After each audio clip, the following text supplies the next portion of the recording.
నిన్ననే మీరు చూశారు. ఏదైతే ప్రకాశం బ్యారేజ్ పైకి 3 పడవలు పంపించాడు.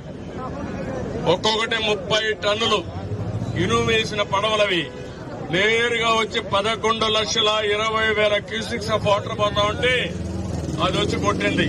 కొడితే ఏమవుతుంది తమ్ముళ్ళు? అది సపోర్టింగ్ ఏదైతే ఉంటుందో అవి ఇరిగిపోయినాయి. అదే కాలం గాని కొట్టుంటే ప్రకాశం బ్యారేజ్ కొట్టుకోబోయేది. ఎవరిదని చూస్తే వైఎస్ఆర్ కాంగ్రెస్ బొమ్మలు వేసుకుని ఆ గుర్తుని కలర్లు వేసుకుని వాళ్లే వచ్చి కొట్టే పరిస్థితికి వచ్చింది.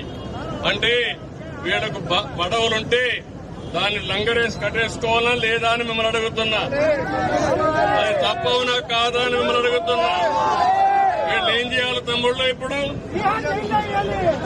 బుడమేరులో గంటలు పెడతారు. ప్రకాశం బ్యారేజ్ పైన పడవలు పంపించి ఆ ప్రకాశం బ్యారేజ్ ని కూల్చేయాలని ప్రయత్నం చేస్తారు. ఏం చెప్పాలి నాకు అర్థం కాలేదు. మళ్ళా ఆ సాక్షి పేపర్లో మన మీద విషయం చెప్తారు.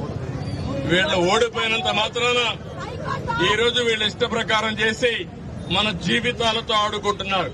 వీలైతే సహాయం చేయడికే వచ్చాడు. మొన్న కూడా వచ్చాడు. ఇక్కడికి వచ్చాడు లేదా? ఒకరికి ఒక ఫుడ్ ప్యాకెట్ ఇచ్చారా?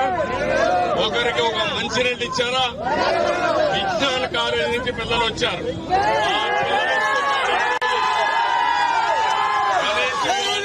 చేశాడా? ఒక్క వైఎస్ఆర్ కాంగ్రెస్ వాళ్ళు ఎవరన్నా వచ్చారా ఇక్కడికి? ఎవరికైనా ₹1 సహాయం చేశారా? ఇది ఒక రాజకీయ పార్టీగా తమ్ముళ్ళు అని మిమ్మల్ని అడుగుతున్నా.